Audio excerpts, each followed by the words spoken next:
Will, bienvenido a Primer Impacto. Okay, gracias. So let's start by saying you were extremely passionate about telling this story. Yeah. How could you identify with Richard?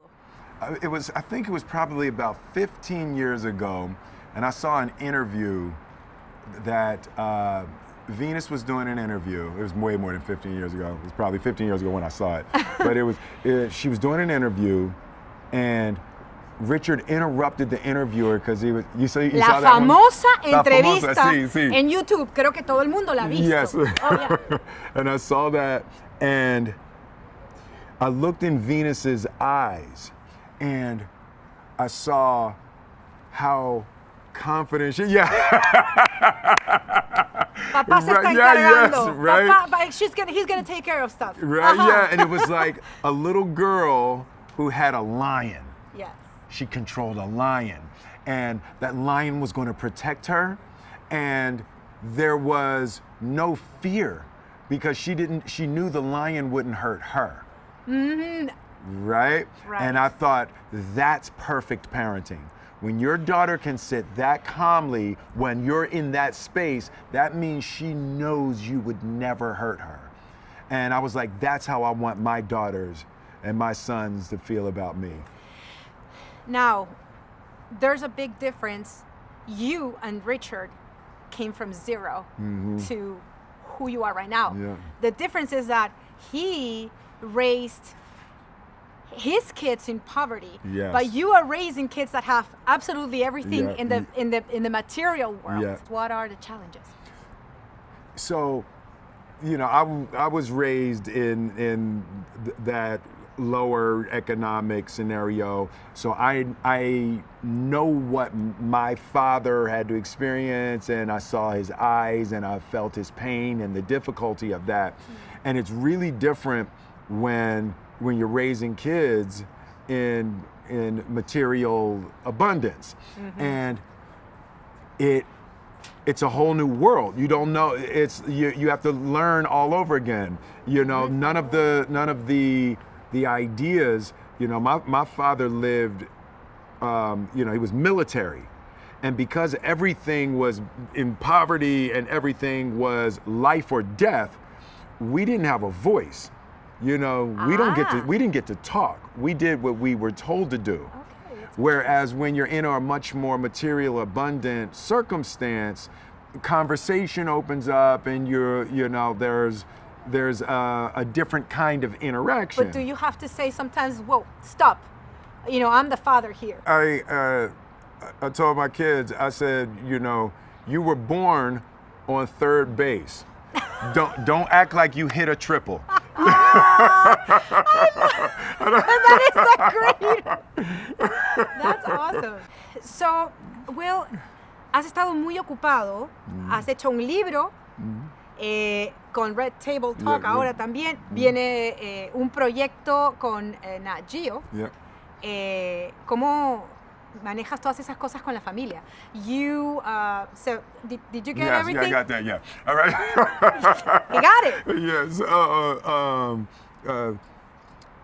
Es difícil para mí hablar. Pero lo entiendes pero todo. Entiendo, sí. Claro. Porque ha visto todas las novelas de Univisión. Yeah. Exacto, aprendió así. Exactly.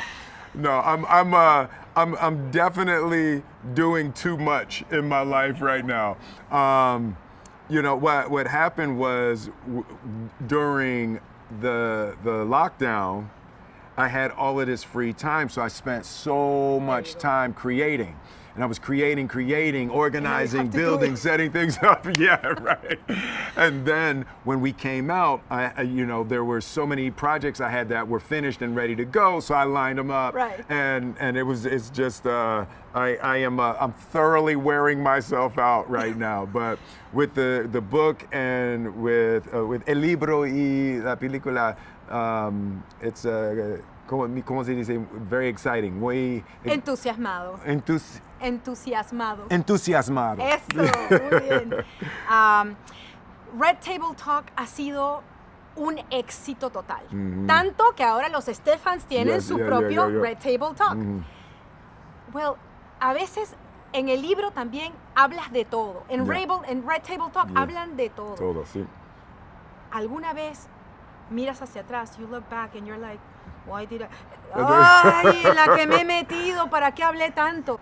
I think that it's very important for me, particularly at this time in my life, to show people the truth of what my experience has been. I think that that's the way that, at least for me, that I want to make my life useful, right? So everyone sees me on a billboard, right? Or, you know, when you look at Instagram and you see everything is perfect and every person is perfect, right? So for me, it's really important to show the imperfections for people to realize they're not as far from their dreams as they think they are, right? And it's, you know, for me, the freedom to be able to be honest, to be open, to be vulnerable.